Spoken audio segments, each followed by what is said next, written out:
When my family cut me off, I froze the $92,000 they owed me, then exposed their plan to exploit my name and watched their world collapse in desperation. My name is Paisley. I work in finance, live alone in Austin, Texas, and spent my entire youth patching up the holes my family created. One Thursday evening, while eating the last bite of takeout under the dim kitchen light, I received a group message from the entire family. "We think it's best if you step away from the family for now. No call, no explanation, just a thumbs up emoji from Aunt Sharon." I replied, "Got it. Then I'll be stepping away from the family emergency fund, too." That night, I quietly shut down the account that had kept them afloat for 6 years. I don't remember what time I dropped my chopsticks and ran out of the house. I just remember that night my mom's call came in as I was about to shut down my laptop. "Paisley, baby, Eli's been in an accident. They said if he doesn't have insurance, they won't treat him." Her voice cracked, caught between sirens and sobbing. "I asked where they were," she said. "The Target parking lot near 14th Street. Your dad?" He slumped over the steering wheel. I didn't ask anything else. I grabbed my purse, grabbed my keys, and drove out into the cold wind howling through the alleys of East Austin. When I got there, I saw my dad, a man who once held so much pride as a construction worker, leaning against the car like a lost child. My mom had her face in her hands, and Eli was curled up in the back seat, his shirt soaked with blood around his arm. I didn't ask why. I pulled out my phone, called the nearest private medical center, and swiped my personal credit card for a $12,000 deposit. As the nurse wheeled Eli away, my mom gripped my hand tightly. "You're the last light in this family, Paisley. I'm so sorry for putting this on you. It wasn't because I was strong. It was because I was used to it. I was the daughter with the financial mind in everyone's eyes, so it was assumed I'd know how to handle everything." Eli stabilized a few weeks later. They called it a miracle. But no one called to ask how I was doing. No one mentioned the $12,000 again. Then came the familiar tide.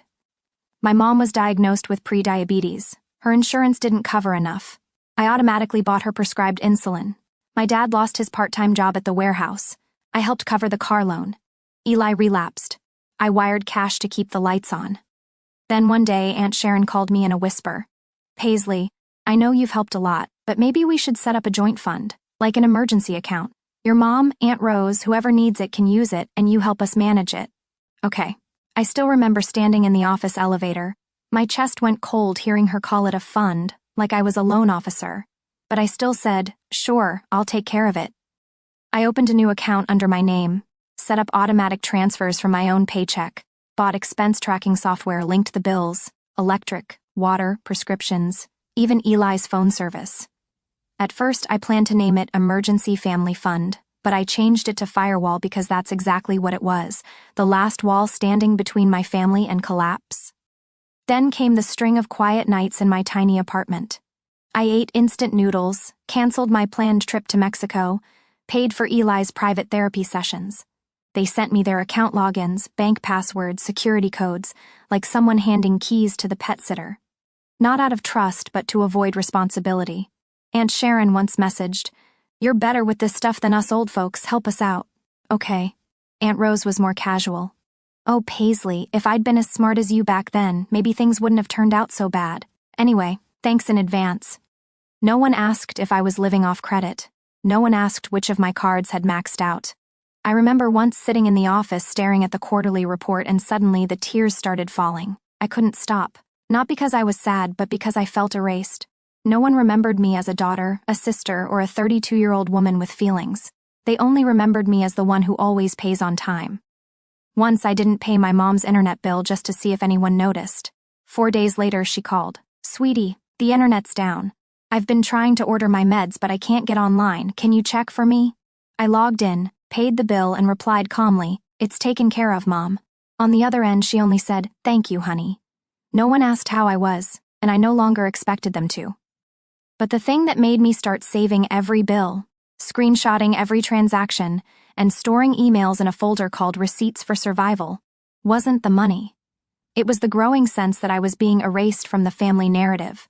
I wasn't Paisley anymore. I was the fund, the insurance, the solution, and everything else. My emotions, my thoughts, my exhaustion, my pain, they never spoke of. Not because they didn't know, but because they knew and thought I'd endure it forever.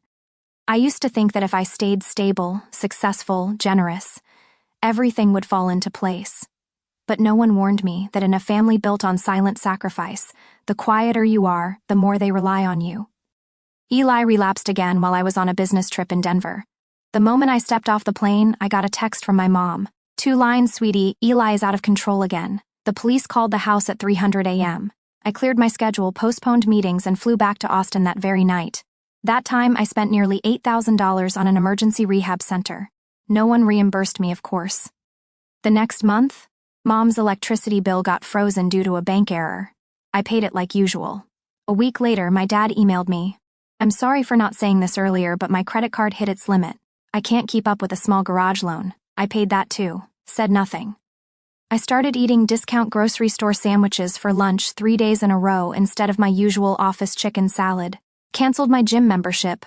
Stopped contributing to my wedding savings account. Alex gently asked once, "Are you sure we're still getting married in October? You seem so tired."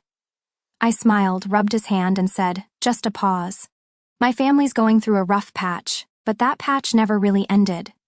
I started avoiding family dinners, not because I was angry, but because I was exhausted. Every time I showed up, I'd hear, "Paisley looks tired. Why so serious all the time? Girls in finance must always be wound tight like a clock. She feels like a stranger in her own house." I'd force a smile, place my homemade pie on the table, and sit down. But I knew I wasn't valued, only needed. They called me cold, distant, and a little arrogant. One time, Aunt Sharon threw a surprise birthday party for Aubrey, my cousin. I couldn't make it because I was handling a major client fraud investigation. That night, I received a 1-minute 40-second voice message from my mom, clearly sent by mistake, that Paisley girl, always using busy as an excuse. Off by herself again.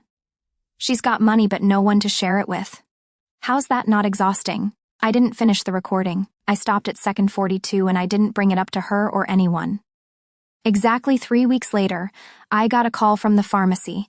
"We haven't received payment this month for the insulin prescription. Would you like us to hold the order for a few more days?" I said, "No, go ahead. I'll pay now." I did it like a reflex, quietly, without thanks, without acknowledgement, leaving no trace except for the deduction from my account, and still they called me too practical to feel warm. I once asked myself, if I disappeared one day, would they feel my absence or just notice their bills weren't paid on time anymore?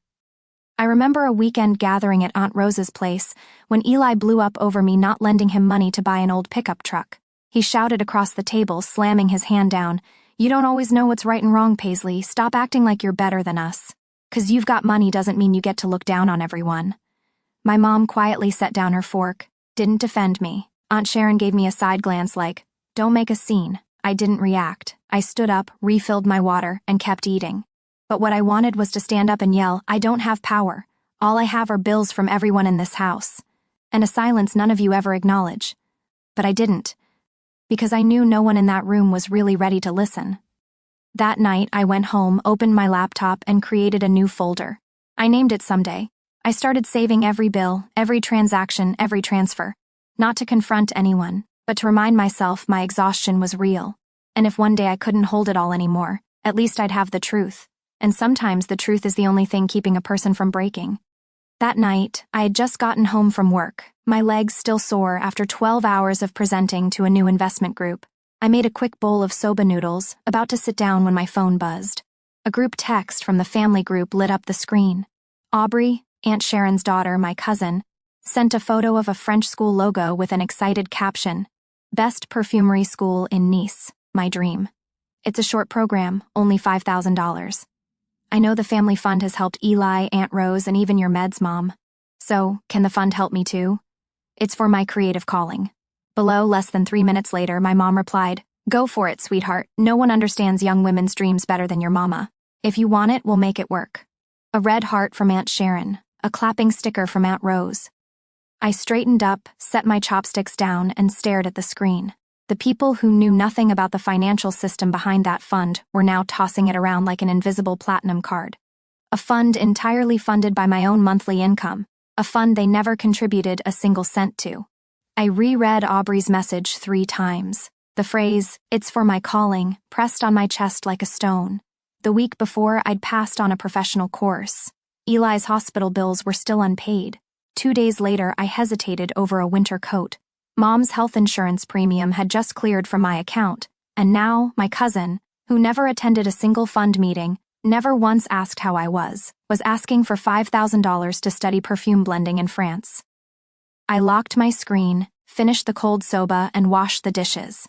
A few hours later, I logged into the Firewall account, the name I gave the emergency fund, and looked at the balance. It could cover a few more months of Mom's insulin, close out Eli's final treatment bills, but there wasn't a cent left for anyone's so-called calling. I closed the laptop and let it be. The next morning, Mom called. "You saw Aubrey's message, right? Aunt Sharon's hoping the fund can help. You're the one managing it after all. I saw it. So what do you think? I haven't decided." She paused a few seconds, then changed her tone. "You know, Aubrey's a dreamer. No one else in our family chased something like that. If you help her, she'll never forget it." I looked at the framed calendar on my desk where I had erased wedding day October 14, 3 months ago. I said, "I'll think about it." And I hung up. The next evening, a new notification popped up in the group chat. Aunt Sharon wrote, "Everyone, I've thought about it. Maybe it's time we let Paisley take a break. She's done a lot, but everyone has a point where they need to walk on their own. I think it's best if she steps away for a while to give things room to breathe." Mom followed up, "We all need quiet space. Everyone has their season. If it feels right to you, take some time away from the group and focus on yourself, Paisley." A nod emoji from Aunt Rose, a lavender flower sticker from Aubrey with the message, "Sending you love. Hope you find balance." Not one of them mentioned my name when discussing the fund, but when I stayed silent, suddenly I was the one who needed to be removed. I typed one line, "Understood. I'll respect that and will step away from the fund as well."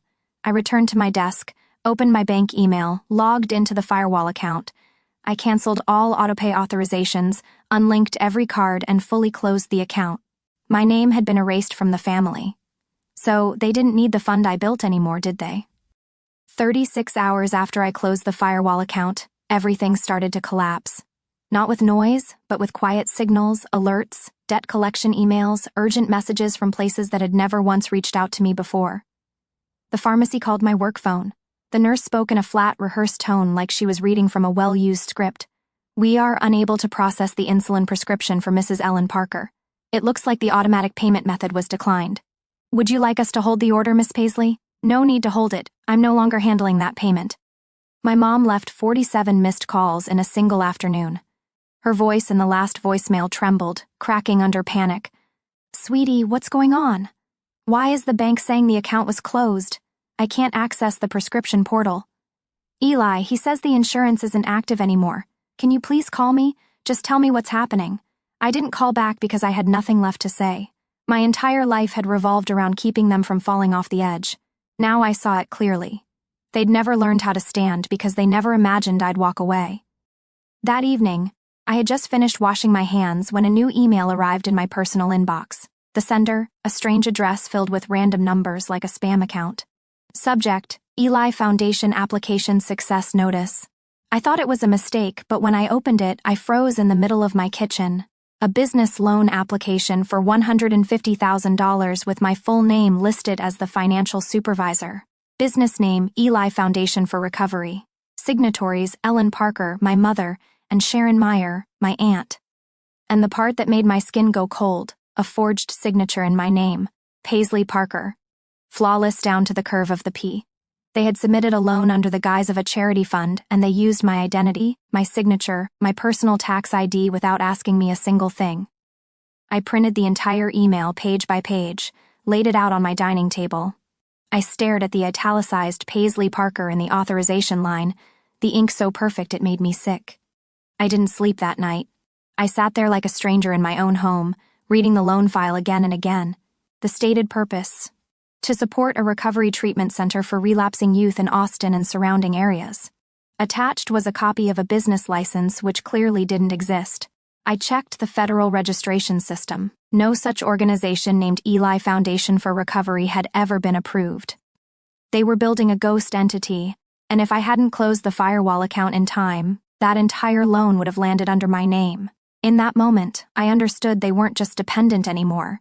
They were actively stealing my identity, trying to saddle me with financial ruin while gently removing me from the family. 3 hours later, I called the bank's fraud prevention department. A woman named Michelle picked up. Her voice was calm and patient. I gave her my name, the old account info, and explained my suspicion about the fraudulent loan application. Michelle was quiet for a few minutes as she reviewed the file. Then she said, "We actually halted processing on this loan earlier today. Our system flagged inconsistencies in the cosigner verification.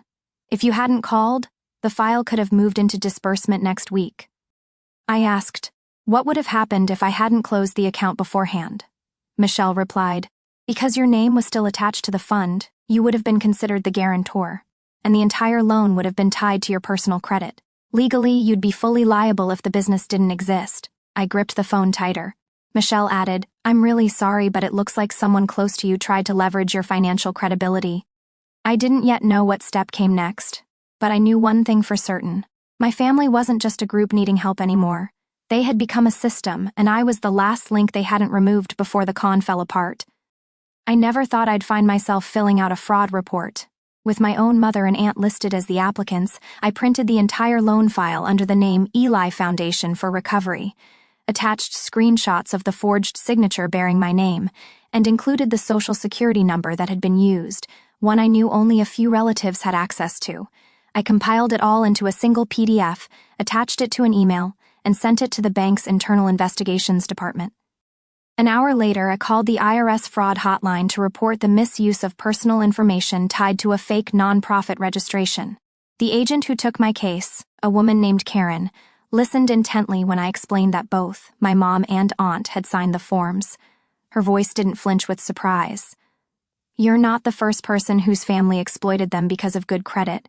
But if you have full documentation, we can open a civil investigation and will flag the associated tax ID with fraud alerts for all parties involved." I thanked her. I don't know why, but the words, "You're not the first," made my throat tighten. I thought this pain was mine alone, but there were others like me, not betrayed by enemies, but by the closest people in their lives. That afternoon, I received confirmation from the bank. It read, "Upon review, we confirm that Miss Paisley Parker was not present during the loan application process. Her signature was forged.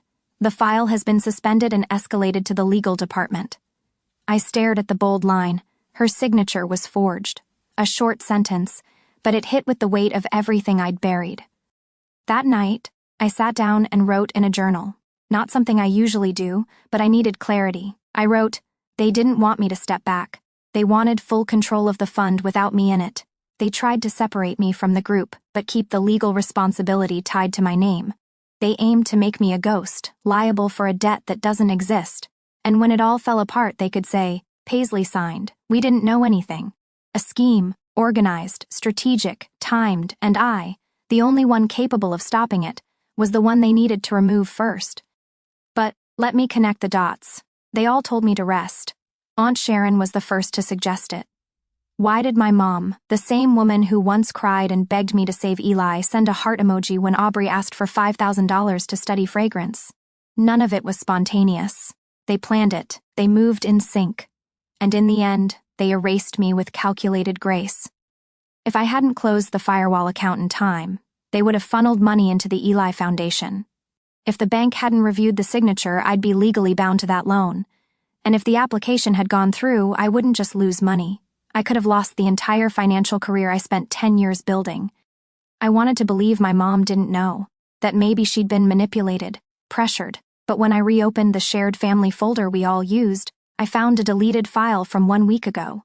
Ella Foundation draft PPF deleted by LNP. I had no doubt left. I tried calling the landline at my mom's house. It rang, then went to voicemail. I opened my filing cabinet, pulled out all copies of my ID, bank statements, and confirmation emails from when I closed the account. I began organizing them by date. I opened a new file and typed the title, Identity Fraud Evidence Case PP 2153. I sent a copy to my private attorney, the one I'd worked with during a corporate asset transfer years ago. One single note attached, "I need legal protection in case this identity misuse continues. Please keep this information secure." I used to think the worst thing was being abandoned by your family. But no, the worst thing is being used until your very last breath and still being labeled as cold and selfish. I never truly walked away. I ran, right before they made me the fall guy for a scheme wrapped in the words for the family. That evening, I received an invitation to a family Zoom meeting. The sender, Emily, my cousin on Aunt Rose's side, the only one who'd ever mailed me a handwritten thank you card the year I paid her final semester tuition. The meeting title, Check-in After a Week Apart. I knew better. This wasn't a check-in, it was a family trial with me as the defendant and everyone else playing judge, witness, and jury at once. When I joined, the screen lit up with 10 squares, faces arranged neatly like waiting for their turn. My mom sat in the top left, her lips pale and pressed tight. My dad paced in frame, arms crossed. Eli said nothing, but his face looked tear-streaked. Sharon wore a scarf and pearl necklace, lips curled in that polite but cutting smile. Aubrey had pink headphones on, her face pouting like she was halfway through filming an emotional monologue. Emily was the one who spoke first. Paisley, the family wants to understand what's going on. Everyone is shocked and feels abandoned, but there's something you'd like to share. Now is a good time to explain. At last, the conversation had begun. Thanks, Emily. I have a lot to share, and this time I have evidence. I clicked share screen. An Excel spreadsheet appeared titled, Firewall Ledger Final. In it were over 140 transaction entries spanning 5 years. Insulin prescriptions, $12,341. Therapy for Eli, $7,800. Uber rides taking mom to the hospital, $86. Online self-study course for Aubrey, $1,200. Roof repair for Aunt Rose, $2,500. Temporary cash support for Eli after eviction, $1,000. 6 months of Dad's phone bill, $490. And countless other small items totaling $92,447. Not a single dollar reimbursed, not a single word of thanks acknowledged. Aunt Sharon broke the silence first. You kept records. What, you want a trophy? This is a family, not an accounting firm. I didn't react. I answered calmly. No, I kept them to remind myself I wasn't crazy for feeling drained. A few blinked, some looked away. Eli quietly wiped his tears. My mother's voice trembled. Are you saying we took advantage of you? I didn't respond immediately. I clicked to the final tab of the spreadsheet where I'd logged every fund meeting, every expense request, every payment I'd made on their behalf when they forgot to contribute. I'm not saying anything. I'm just showing you how it all really happened. I've closed the account, canceled all authorizations, removed my name from all linked finances, and officially ended all legal responsibility for a fund that was never truly shared. My father squinted, jaw tightening. You're blowing this out of proportion, Paisley. When someone forges your signature to take out a $150,000 loan under a fake organization, that's not an overreaction, Dad. The cold blue light of our screens lit up each face. I continued. I've sent the forged documents to the bank and the IRS. I've contacted my attorney. From this moment on, no one in this family may use my name financially, legally, or otherwise. Aubrey spoke up, her voice uncertain. I didn't know anything about that, Paisley. I just thought the fund was still active. You didn't know because no one in this family ever asked how I was doing. I knew I had just wiped clean the illusion they'd used to cover what was really happening. Finally, I said, you might think I'm cold, ungrateful, even cruel. But I've only just learned how to survive. After spending my entire life drowning to keep the rest of you from sinking, I clicked Stop Sharing Screen. The display returned to 10 silent squares now filled with scattered eyes and quiet confusion. After that Zoom confrontation, the family went completely silent. No texts, no emails, no apologies.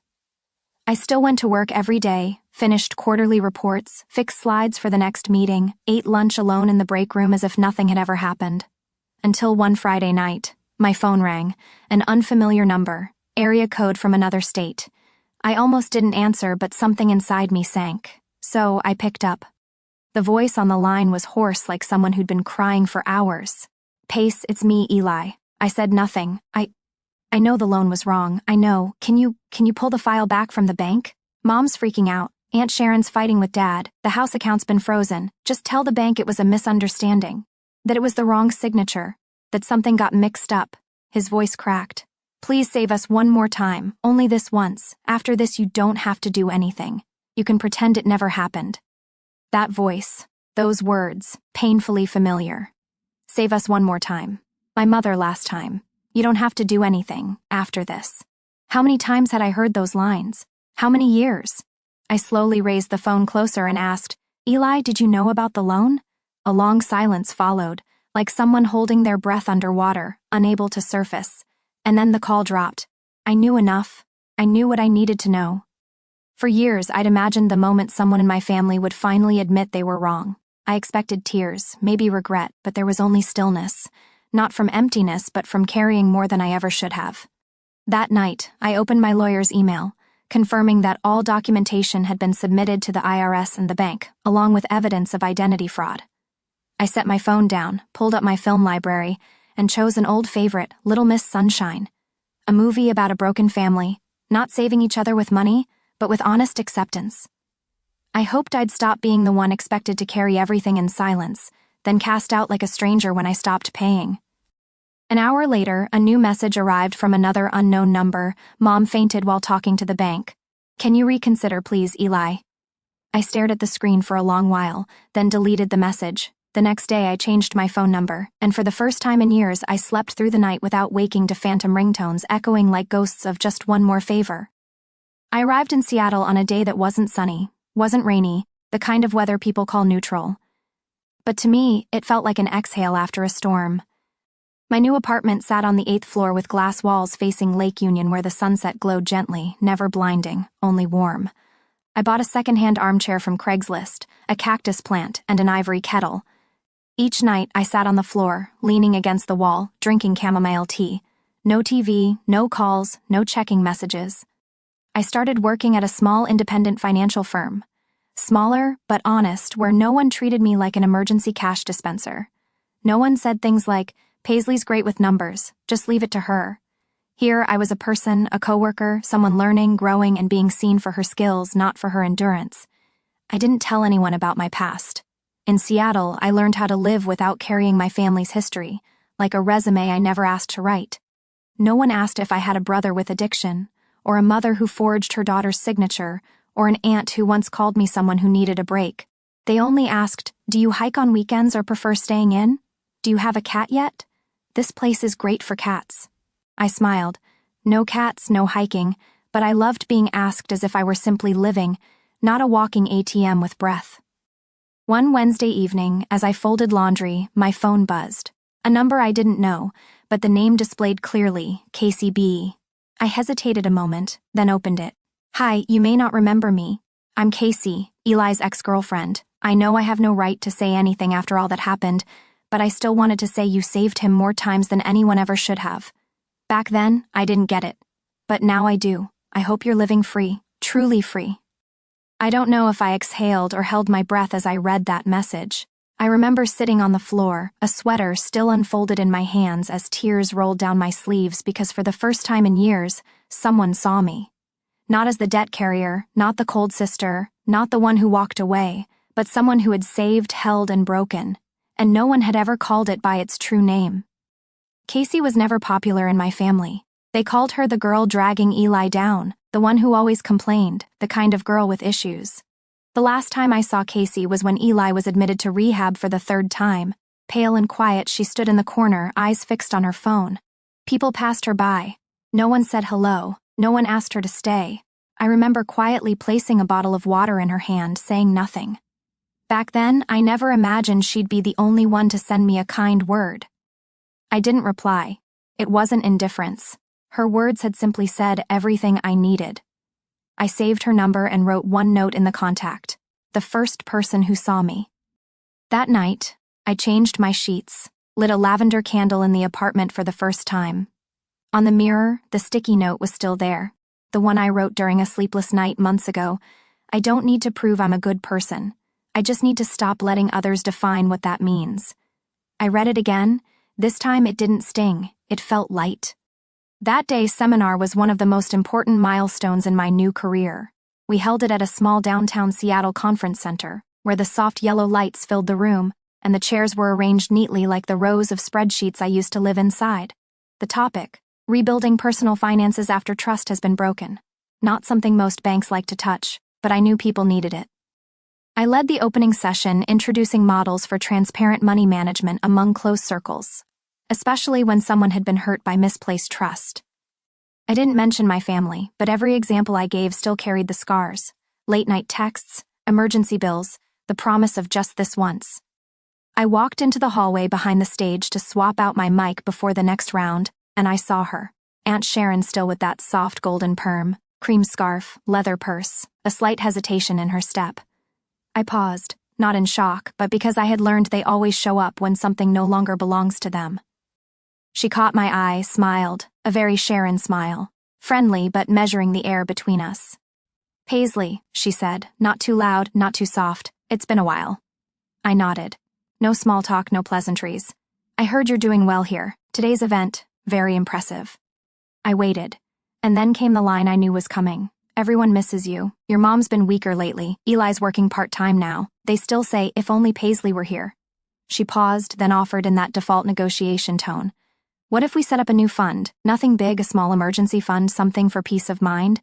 All we need is someone who knows how to keep things together like you used to." I smiled, this time genuinely. It was the kind of smile you give when the weight's no longer yours to carry. I said gently, "I already created an emergency fund, Aunt Sharon." She raised an eyebrow. I added, "It's called My Future, and there's only one person allowed to withdraw from it. Me." She opened her mouth to respond, but stopped. I walked past her toward the conference room door. My hand rested on the handle. No goodbye. I stepped into the brightly lit room as the microphone signaled the end of intermission. People returned to their seats. I saw a woman in her 50s with a notepad, a retired couple whispering softly beside her. I stood on stage and looked out. No familiar faces, and strangely, for the first time, I didn't feel the need to explain anyone's absence. To me, freedom didn't come from leaving. It came the moment I no longer had to ask permission to live as myself.